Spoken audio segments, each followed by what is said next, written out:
অনেকেই বলছে যে এই যে একটা কথা এত বড় ঘটনা ঘটলো তারপরে ছাত্রলীগ গা ঢাকা দিয়েছে অথবা আপনার কথা বলা হয়েছে যে আপনি বিদেশে চলে গেছেন, এই ধরনের কথাবার্তা একটা ছড়িয়ে পড়েছে। আসলে এই বিষয়ে কি বলবেন? দেখুন, এই ঘটনার পরেও আপনারা জানেন যে যখন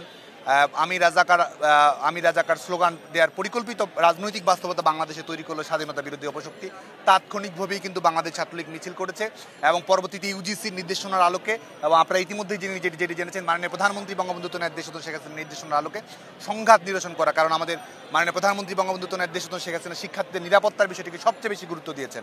সে কারণেই কিন্তু সংঘাত নিরসন করা, ইউজিসির নির্দেশন করা এবং বিশ্ববিদ্যালয়ের সিন্ডিকেটে গৃহীত সিদ্ধান্ত সেটির আলোকেই বাংলাদেশ ছাত্রলীগ কর্মকাণ্ড পরিচালনা করছে। তারপরের দিনে আপনারা জানেন যে ঢাকা বিশ্ববিদ্যালয়ে এই শাহবাগ চত্বরে ঠিক তারপরের দিনই কিন্তু আমরা বাংলাদেশ ছাত্রলীগ কর্মসূচি পালন করেছি এবং গত কয়েকদিন ধরে টানা আপনারা জানেন যে শাহবাগ চত্বরে কেন্দ্রীয়ভাবে এবং বাংলাদেশের প্রত্যেকটি জেলা, মহানগর, মফস্বল, বিশ্ববিদ্যালয় ইউনিটে বিশেষ করে সহিংসতা নিরসনের জন্য বঙ্গবন্ধু দেশ শেখ হাসিনা যে কারফিউ দিয়েছেন, সেই কারফিউর কারণে নিম্ন আয়ের মানুষ, শ্রমজীবী মানুষ, দুস্থ মানুষ তারা যেন সংকটে না পড়ে সেজন্য খাদ্য সহায়তার কর্মসূচি কিন্তু এখনো চলমান রয়েছে। প্রিয় নাম্বার সেট করে বিকাশে সেন্ড মানি করুন ফ্রি।